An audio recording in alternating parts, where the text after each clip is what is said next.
পৃথিবীর মানুষের অধিকার তিনি দিচ্ছেন।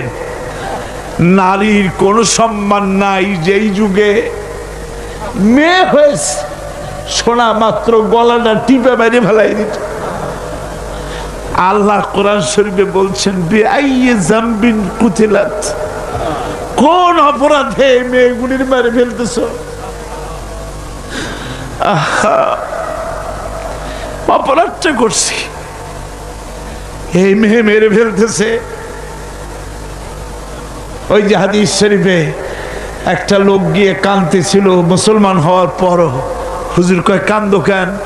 ওই যে আমার গুনাহ কি মাফ হয়েছে? হুজুর বলেন হ্যাঁ মাফ হয়ে গেছে, কলেমা পড়ছো মাফ হয়ে গেছে।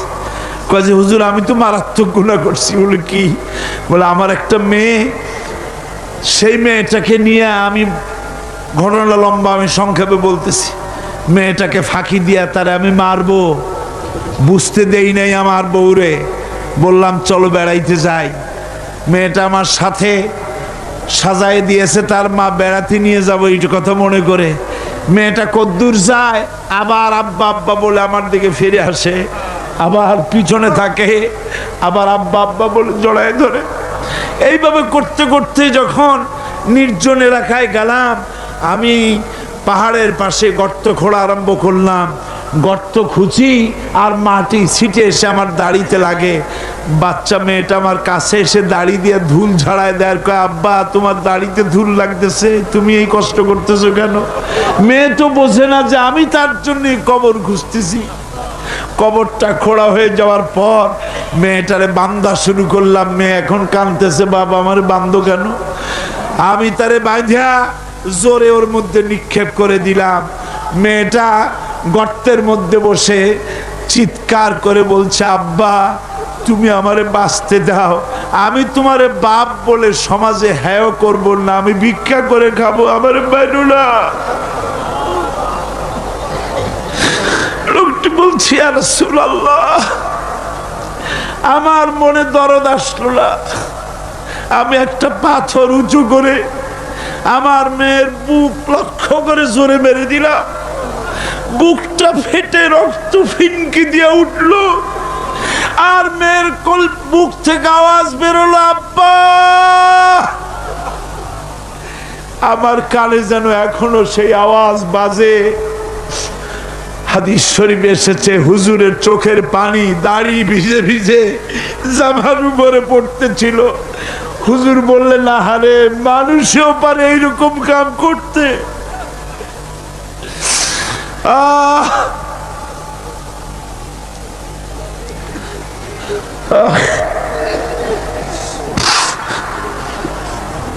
পৃথিবীতে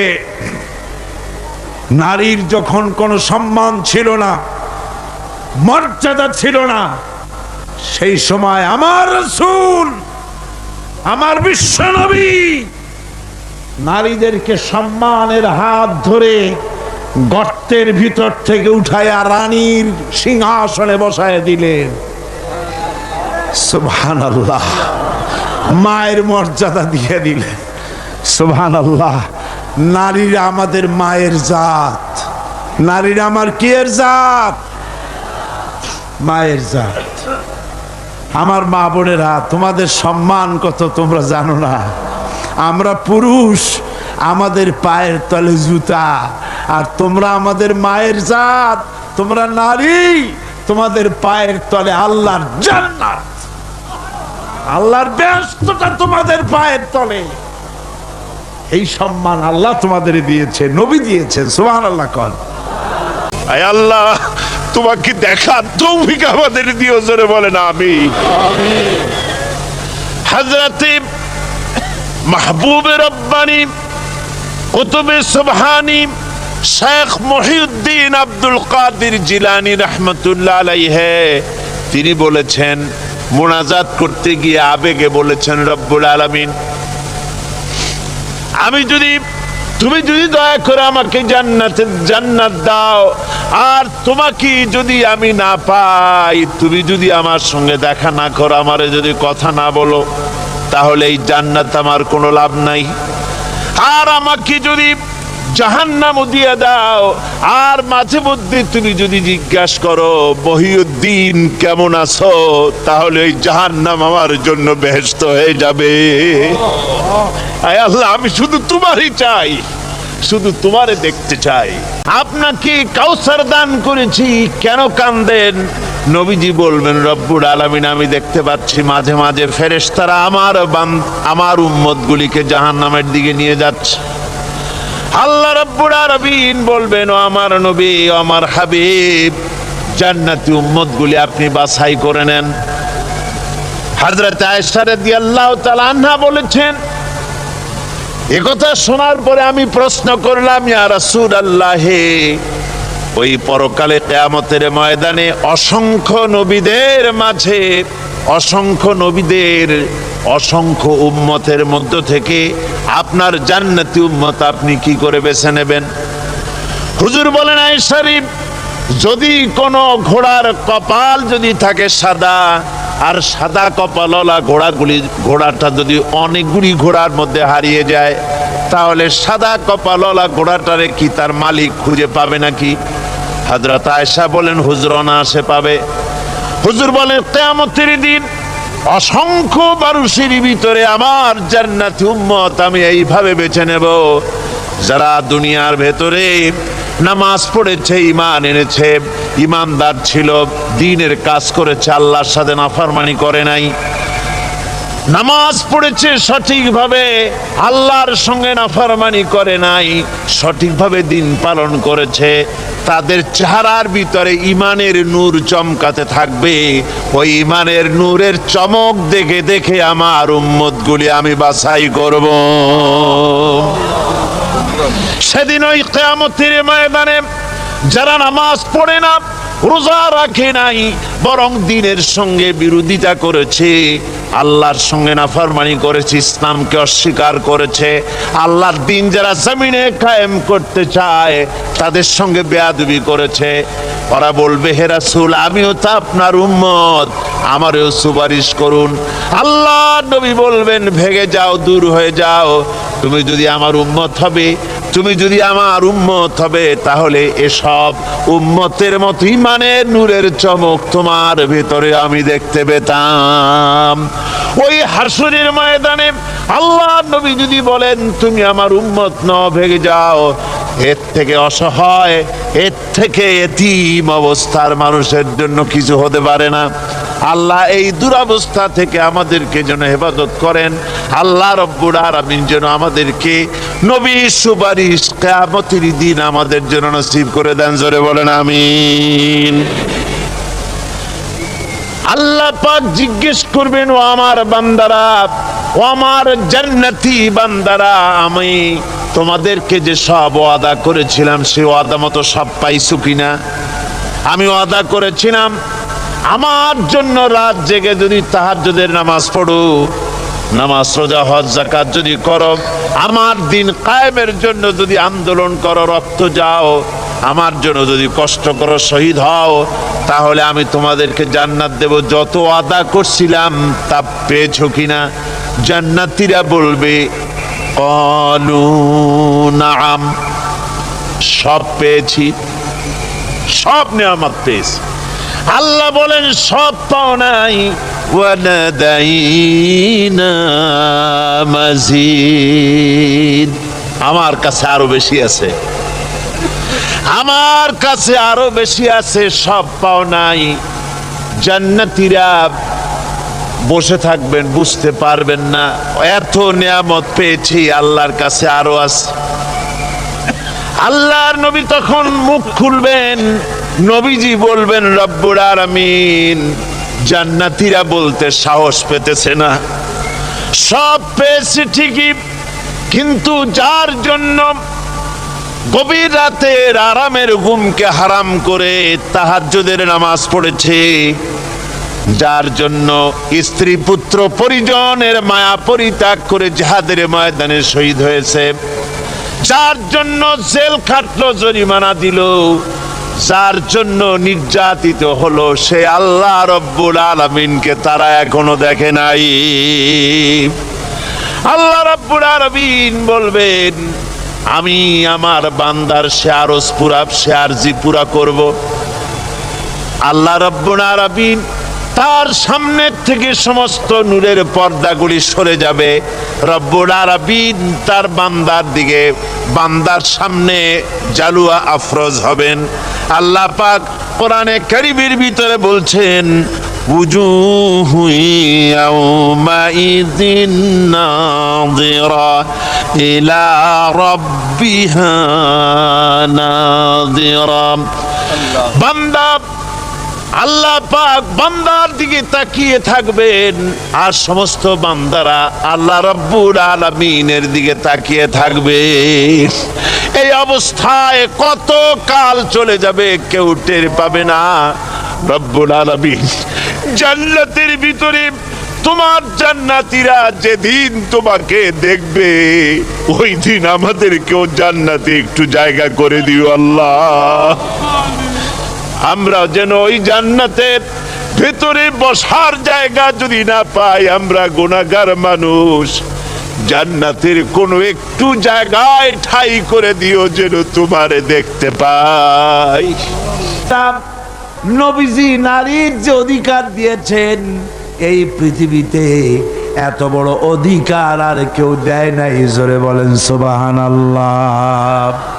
আমার ভাইয়েরা শুনুন, কোন মানুষের যদি 3টা মেয়ে হয়, রাসূলুল্লাহ বলেছেন 3 মেয়ের পিতা যদি কেউ হয়, তাহলে ওই 3টা মেয়েকে যদি যত্ন করে, ভালোবাসে, মহব্বত করে, দিন শিখায়, আদব শিখায়, আর তাদেরকে যদি সৎপাত্রস্থ করতে পারে, কিয়ামতের দিন আমি মুহাম্মদ সাল্লাল্লাহু আলাইহি সাল্লাম আর ওই 3 কন্যার পিতা বেহেশতে এক জায়গায় থাকবো।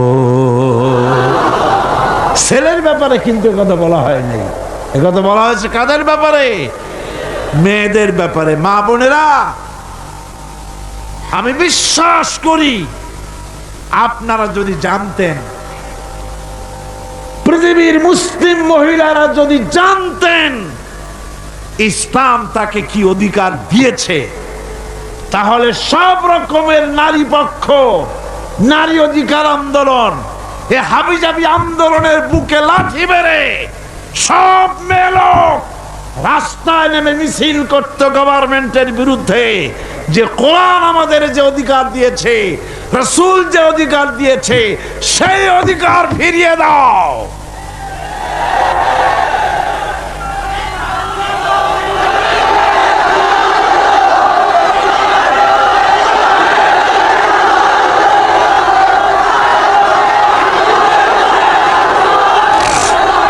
আমার বন্ধুগণ,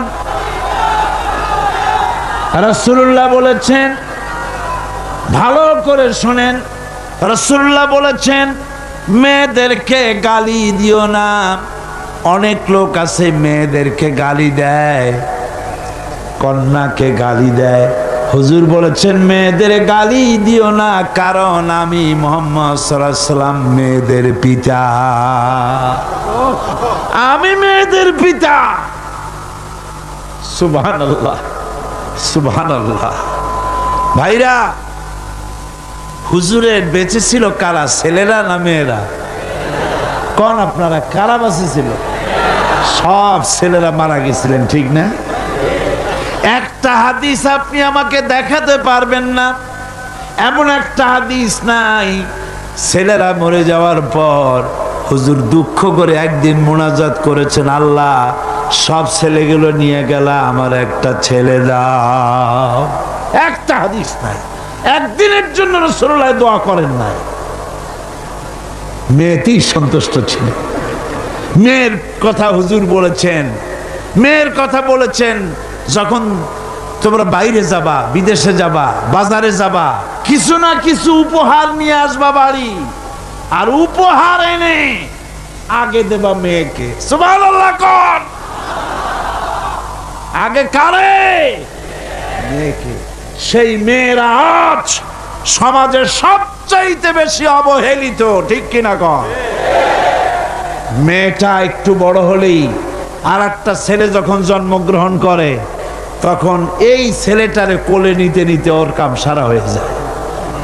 তারপর বাড়িতে ভালো রান্না বান্না হলে ছেলের কিসমতে মুরগির কলজা, মুরগির ভালো ভালো অংশ, মাছের মাথা সব ছেলের, মেয়ের কিসমতে হয় না। কথা ঠিক কিনা? ঠিক কিনা? এরপরে যদি রোগ হয়,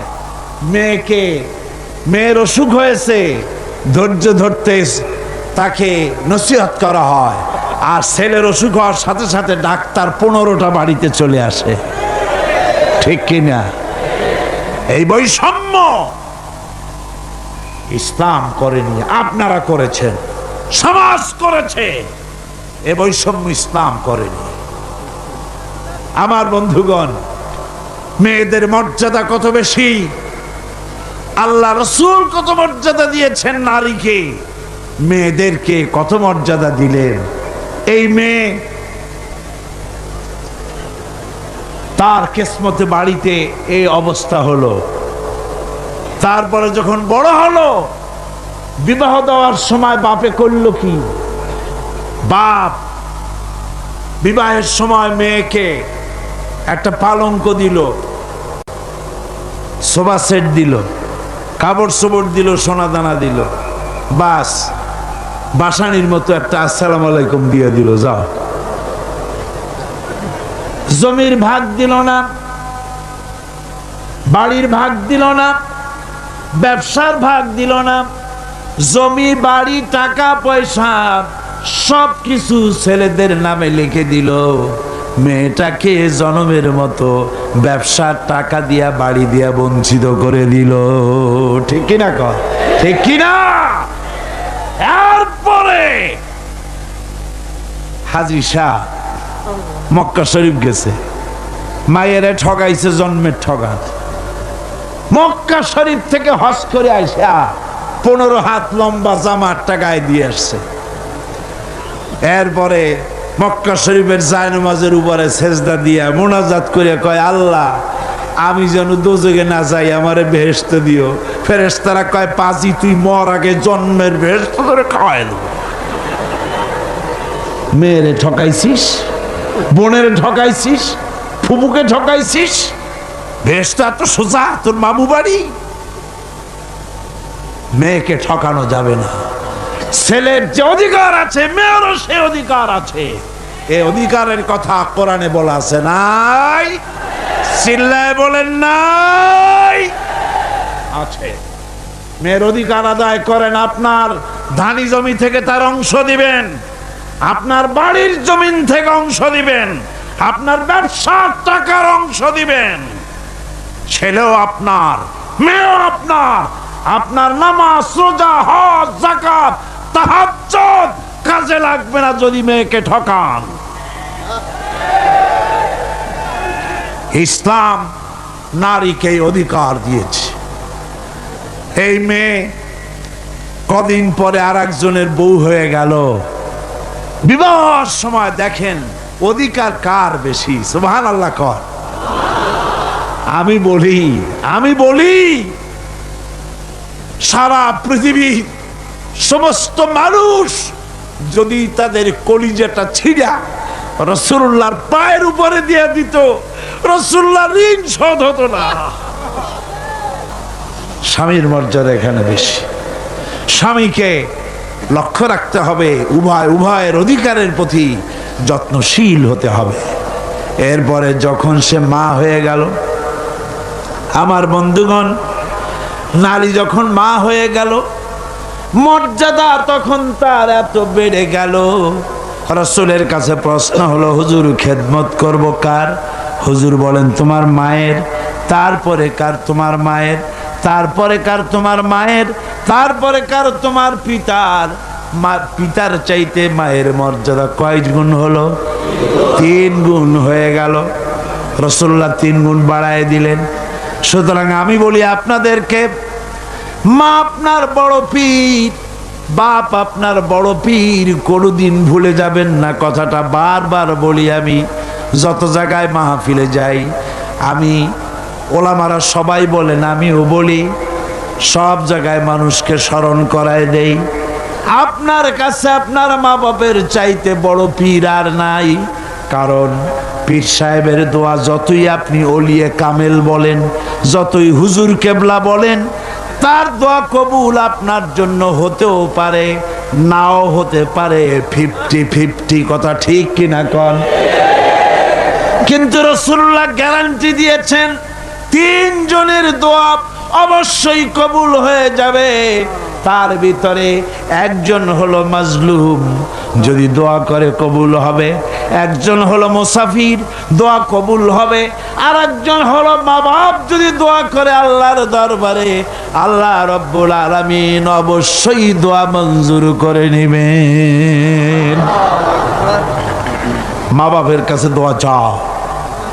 ভাইরা মনে কিছু করবেন না, আপনি আপনার হুজুর কেবলারে দাওয়াত করিয়া বিরিয়ানি খাওয়াবেন, খুশি করতে পারবেন না, যেহেতু এর আগে উনি আর এক জায়গা দিয়া 4-5 পদের বিরিয়ানি খাইয়ে আসছে। আপনি হুজুরে 5,000 টাকা দিয়ে খুশি করতে পারবেন না, যেহেতু হুজুর আর এক বড় লোকের কাছ থেকে 50,000 টাকা হাদিয়া পাইছে। আপনি একটা শাল দিয়া হুজুরকে খুশি করতে পারবেন না, যেহেতু অনেক দামি শাল হুজুরকে আর একজনে হাদিয়া দিয়েছে। ঠিক কিনা?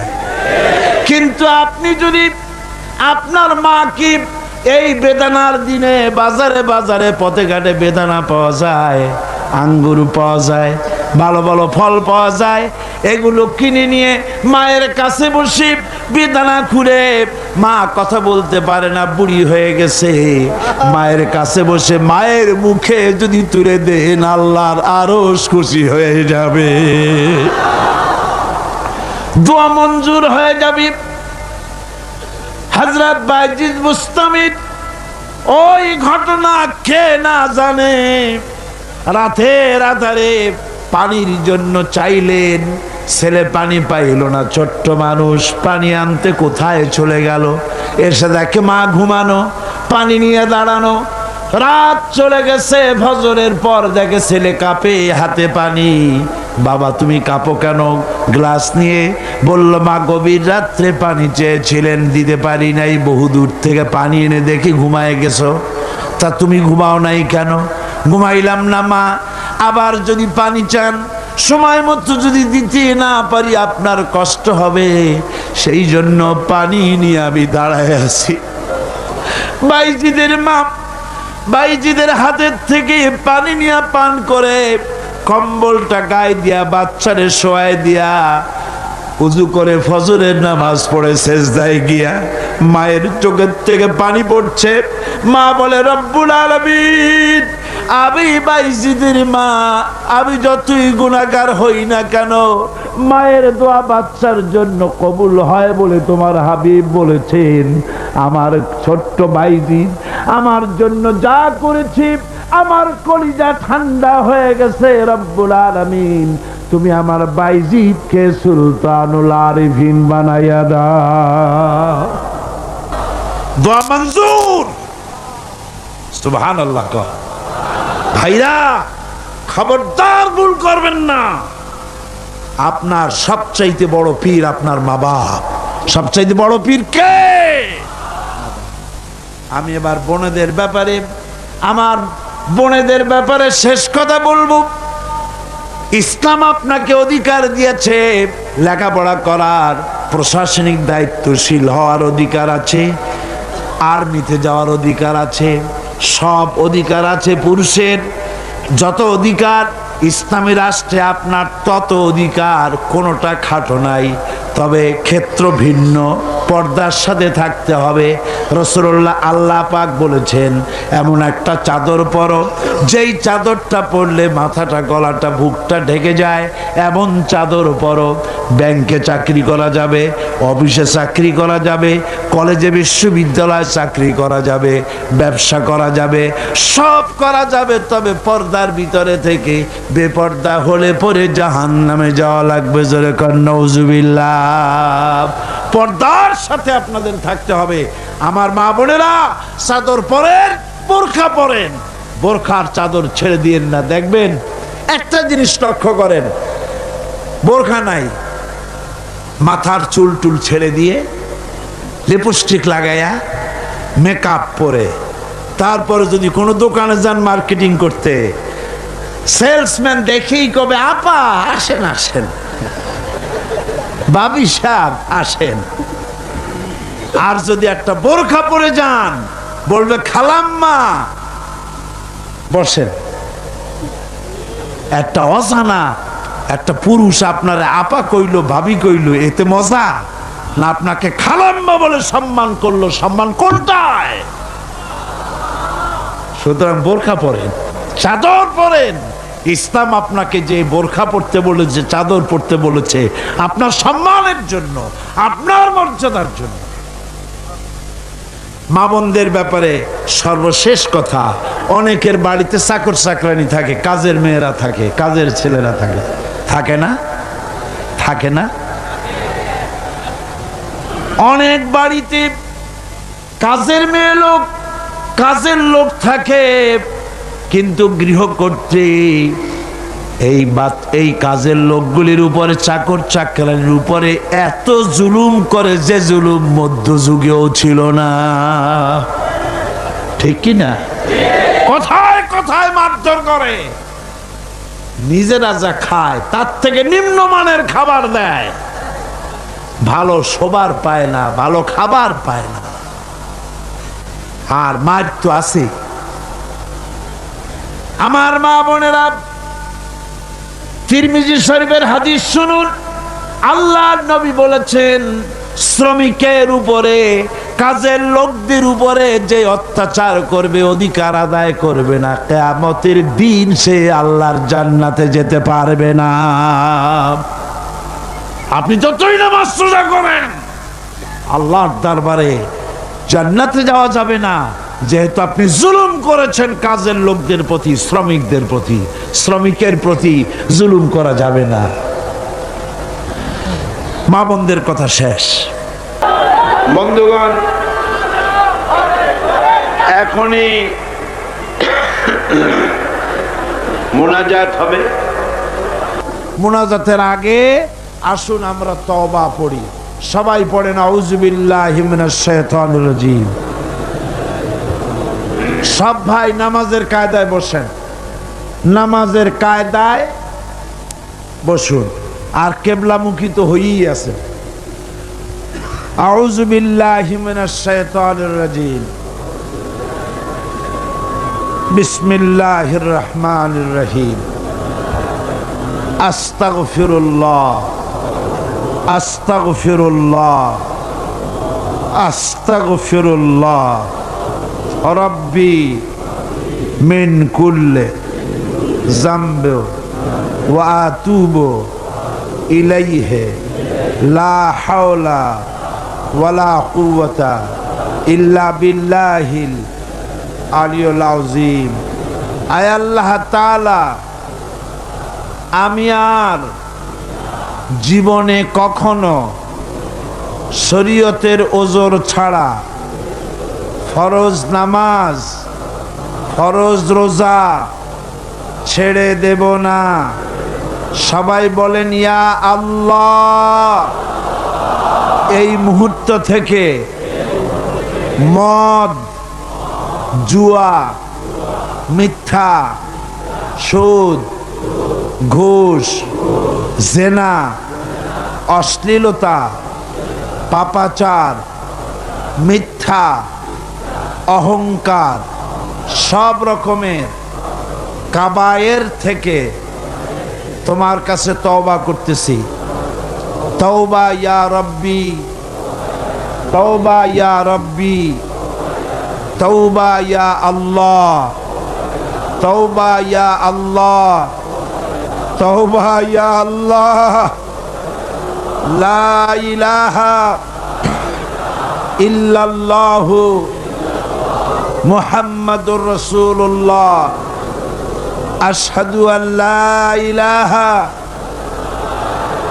ইল্লাল্লাহু ওয়াহদাহু লা শারীকা লাহু ওয়া আশহাদু আন্না মুহাম্মাদান আবদুহু ওয়া রাসূলুহু। আল্লাহুম্মা আমিন। রব্বানা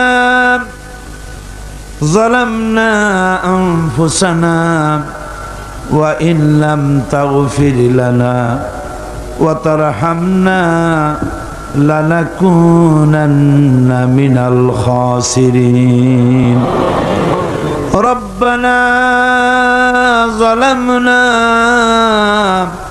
আনফুসানা ওয়া ইন লাম তাগফির লানা ওয়া তারহামনা লানাকুনান্না মিনাল খাসিরিন। রব্বানা লা তুযিগ কুলুবানা বা'দা ইয হাদাইতানা ওয়া হাব লানা মিন লাদুনকা রাহমাতান ইন্নাকা আনতাল ওয়াহ্হাব। রব্বুল আলামিন 5 দিন ব্যাপী কোরআন শরীফের তাফসীরের মাহফিলের আজকের এই শেষ দিনে গভীর রজনীতে কোরআনে কারীম সামনে নিয়া লক্ষ লক্ষ পুরুষ আর নারী একত্রিত হয়ে গুনার বোঝা মাথায় নিয়ে তোমার দরবারে হাত উঠাইছি। রব্বুল আলামিন এই 5 দিনে আলোচনা করতে গিয়ে আমি মানুষ বলার মধ্যে যদি কোনো ভুল করে থাকি আমি বিনীতভাবে তোমার কাছে মাপ চাই। আয় আল্লাহ, তোমার বান্দাদের দিল থেকে স্মৃতি থেকে সে ভুল কথাগুলি মিটাইয়া দাও। আর হক কথা যা বলেছি আল্লাহ, তেলাওয়াত হয়েছে, দরুদ ও সালাম হয়েছে, আলোচনা হয়েছে, জিকির আজগার হয়েছে, সওয়াবটুকুন জনাবে মুহাম্মদুর রাসূলুল্লাহ সাল্লাল্লাহু আলাইহি ওয়াসাল্লামের রূহ মুবারকে পৌঁছায়া দাও। রব্বুল আলামিন আদম আলাইহিস সালাম থেকে নিয়ে আজ পর্যন্ত পৃথিবীর মাটির নিচে যত মুমিন মুমিনাত শুয়ে আছে আল্লাহ সকলকে তুমি মাফ করে দাও। রব্বুল আলামিন এই মুহূর্তে মনে পড়ে গেল আমাদের বাপজানের কথা, আম্মাজানের কথা মনে পড়ে গেল। রব্বুল আলামিন আমরা আমাদের জনম দুঃখিনী মা যাদের হারায়া গেছে আল্লাহ, একটা অক্ষর মা আর সারা দুনিয়ার মধু এই একটা অক্ষরের ভিতরে। ওই মা যার বিদায় হয়ে গেছে আল্লাহ, কবরটারে বেহেশতের বাগান বানাইয়া দাও। মায়ের বুকে চড়ে মায়ের দুধগুলো চুচে চুচে খেয়ে মাকে কষ্ট দিয়েছি। পৌষ মাসে মাঘ মাসে প্রস্রাব করে দিয়েছি। ভিজা জায়গায় মা নিজে শুয়ে কলিজার টুকরা সন্তানটাকে বুকের উপরে নিয়ে সারাটা রাত কাটাইয়া দিয়েছে। নিজে না খায়া ছেলের মুখে খাবার দিয়েছে। কান্না শুনলে পরে হাজারো কাজ ফালাইয়া রাখা বাচ্চাকে কোলে নিয়ে শত চুমা দিয়া কান্না মুখে হাসি ফুটাইল যে মা। আল্লাহ, ওই মা যার বিদায় হয়ে গেছে আল্লাহ, কবরটারে বেহেশত বানাইয়া দাও। এবার সকলে আকাশের দিকে দুটি হাত উঁচু করে দেন, আল্লাহরে ডাকেন, আল্লাহরে ডাকেন, কান্দেন বাইরা কান্দেন। আর কানবেন কবে? আজই তো কান্দার দিন। দুটি হাত আকাশের দিকে তুলে বলেন, ইয়া আল্লাহ, আমাদের স্ত্রীদেরকে হেদায়েত করে দাও, তাদের পর্দানশীনা বানাও, তাদেরকে মুত্তাকি বানাও। আল্লাহ, তাদের উপরে রহমত করো, তাদের রোগ ব্যাধি ভালো করো। আল্লাহ, আমাদের ছেলে মেয়ে যা দান করেছো সবগুলিকে দিনদার বানাও, নামাজি বানাও, আমাদের ছেলেমেয়েগুলিকে নামাজি বানাও, নামাজি বানাও। আমাদের ছেলেমেয়ের নামাজ দেখা, তাদের দিনদারি দেখা আমাদের চক্ষু যেন ঠান্ডা হয়। আল্লাহ, এইরকম ছেলে তোমার কাছে চাই। আল্লাহ, আল্লাহ আজকের দোয়া ফিরাইয়া দিও না বাবু। আমরা এই বিশ্বাস নিয়ে হাত নামাচ্ছি, যা বলছি সব তুমি কবুল করেছো। রব্বানা তাকাব্বাল মিন্না ইন্নাকা আনতাস সামিউল আলিম ওয়া তুব আলাইনা ইন্নাকা আনতাত তাওয়াবুর রহিম। সুবহানা রাব্বিকা রাব্বিল ইজ্জাতি আম্মা ইয়াসিফুন ওয়া সালামুন আলাল মুরসালিন আলহামদুলিল্লাহি রাব্বিল আলামিন। ওয়াজআল আখিরা কালিমাতিনা ইনদাল মাউত লা ইলাহা ইল্লাল্লাহু মুহাম্মাদুর রাসূলুল্লাহ।